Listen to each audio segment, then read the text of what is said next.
what democracy looks like. Tell me what democracy looks like. This is what democracy looks like. That's the one with lots of guns. That's for school. That's the one with lots of guns. This is what democracy looks like. That's the one with lots of guns. This is what democracy looks like. This is what democracy looks like. Mecklenburg schools will not have school next Friday.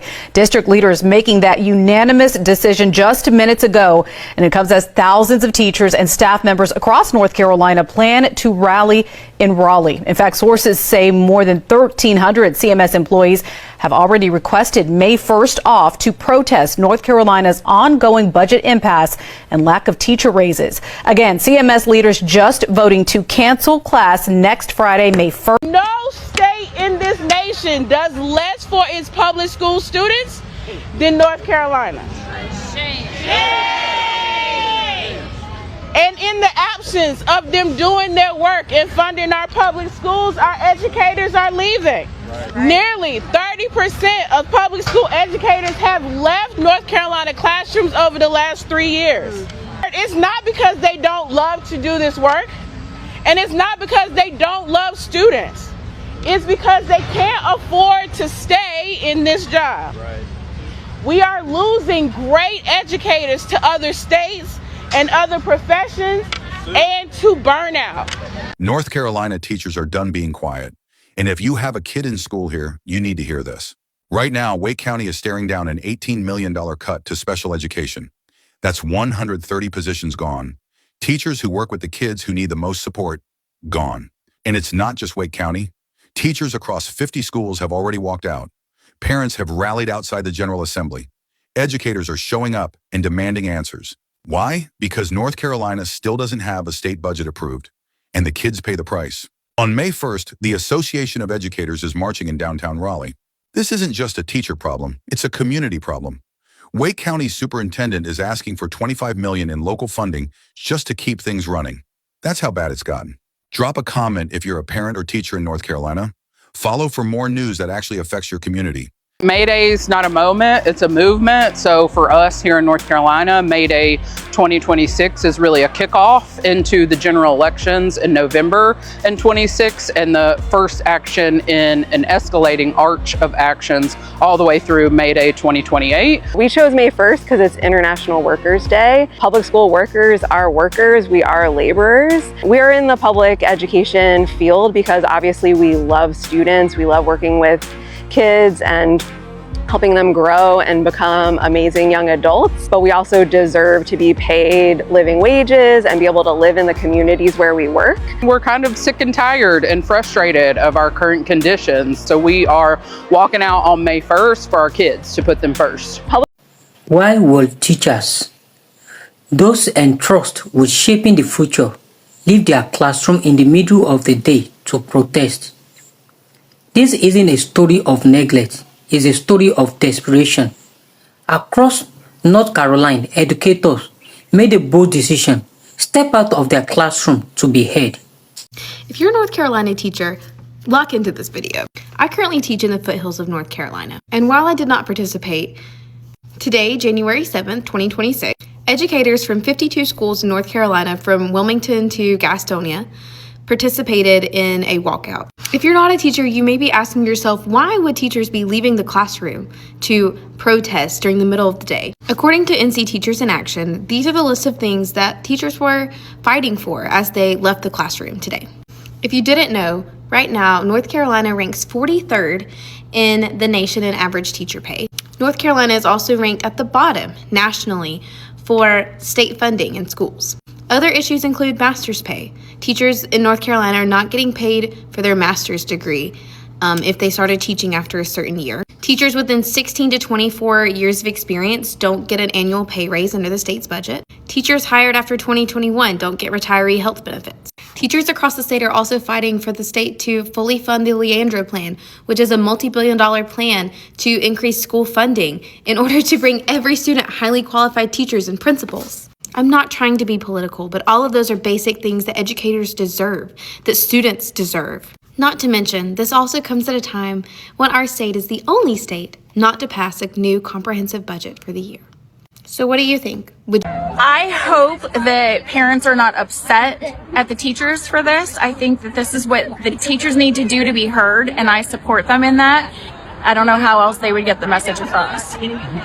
Obviously, we'd all rather be in the classroom teaching our kids. We're doing this because we love our kids.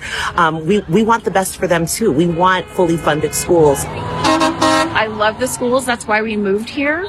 I'm afraid the way things are trending that we won't have the excellent teachers. You know, they're here not because they're getting paid well, but they still have to make a living. They still shouldn't have to do 2 or 3 jobs to get by. And if we lose the amazing teachers that we have, where are we going to be? The fact that we are 50th in school funding, the fact that there's been a massive transfer of funds recently from, of public funds towards charter and private institutions. We're hoping that it kind of nudges our lawmakers to pass a budget that benefits them and to think about them. We're doing this for them and for ourselves as well. Let's be honest, don't be fooled. Pass our budget, fund our school. North Carolina faculty just shut down 2 entire school districts for May Day. It was 1 week ago, and today, April 30th, 21 schools in North Carolina have announced that they're closing down on May 1st because teachers have stood up and said that they are going to the May Day protest happening in Raleigh, North Carolina. They organized, they said, we are not going to keep going on like it's business as usual, as if our students aren't being attacked by ICE, schools aren't being defunded, our public programs aren't being defunded. Now, you guys need to understand that public sector workers in North Carolina do not have the right to collectively bargain. North Carolina is also a right to work state, meaning it is much, much harder for unions to actually form in the state. These are also teachers who are working within the lowest funded public education system in the country. What they have done, shutting down 21 school districts in the entire state while calling on all workers to stand in solidarity together against the regime of the political powers and billionaires and CEOs. That's just beyond incredible and shows worker organizing power, and that the South is stronger than y'all know. Schools are a public good and they deserve to be funded in the best way that they can, and right now our General Assembly is failing at that. This May Day, one of the things that we're doing is we're starting our Kids Over Corporations campaign. This isn't just one day of action, it's a larger campaign to bring awareness back to public education in North Carolina. In North Carolina, we're currently ranked 50th for school funding effort, but we're ranked first in business. Our school children have been proven by law that they are not receiving the funding they deserve since 1994 with the Leandro case. And so with the way things are going with the legislation wanting to push for a 0% corporate tax rate by 2030, we're not going to have any funding for our public schools. It's harder and harder for dedicated veteran teachers to stay in the profession when the pay is arguably much worse than it was 20 years ago. Educators are making sacrifices in order to stay in the classroom. They're working second jobs. They're cutting back on things that they wish they didn't have to cut back on. But they're doing it because they're dedicated to this profession and to our kids, and they shouldn't have to. And so our demands are around making sure that our schools are fully funded, so bringing our per pupil spending number up to $20,000 per kid and giving educators a 25% raise, but also imposing taxes, a 5% tax on corporations in order to make sure that they're paying their fair share and that education is being funded by the people who are utilizing our resources in our communities. We're also asking for the General Assembly to overturn the ban on collective bargaining for public sector workers, because everyone should have a seat at the table and should be able to have a say in their working conditions, because we say our working conditions are our students' learning conditions. We had 45% of our school staff put in for a personal day or a day without pay.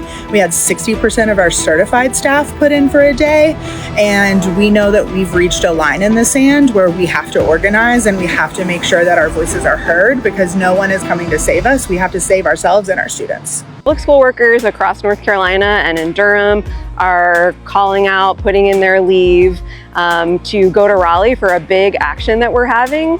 And we're going to ask North Carolina, those folks in charge, the legislative body, to put kids first. What we're hoping for is that They will reverse a decision to reduce the corporate tax to zero. That's the main way that public sector, including public schools, get their revenue in North Carolina. We're also asking to end the voucher program, which provides funds that should go to public schools for students to go to private schools. This statewide action in the South is so important because the labor movement lives in the South, and what's happening in the South is a barometer for what needs to happen all across the country. There's rules that prohibit public sector workers from negotiating a contract, from being in unions, and what we see is that a lot of workers, especially public school workers, are afraid to speak out about their students' conditions and our working conditions. And so it's really important when we come together and we are that collective that we can make that change that we all need, and we are more powerful when we're all together. This is the time of year that principals and districts fear. Why, you ask? Because this is the time of year where teachers are making a decision as to whether or not they will return to that school next year or the school district next year. That group of teachers that I talked about earlier, the 1 to 5 year teacher, they out of here. I worked with one who told me she would rather work at Starbucks. Okay? That's one. The second group of teachers, 6 to 10 years, maybe 11 years, they're leaving. They're updating their resumes as I speak. They're updating their cover letters. They are making connections. They are using social media to their advantage. Hey, what are you doing since you left education? They are learning what their skill set is and taking their skill set someplace else. That last group of teachers who are closer to retirement, they're submitting early retirement. They're submitting early retirement, and they're not looking back. What's going to happen next school year is the million-dollar question. This protest was organized by North Carolina Association of Educators. Thousands of teachers gathered to demand change. Their message was simple: put kids first. But behind that message lies a deep crisis. North Carolina has lost nearly 30% of their teachers. Why?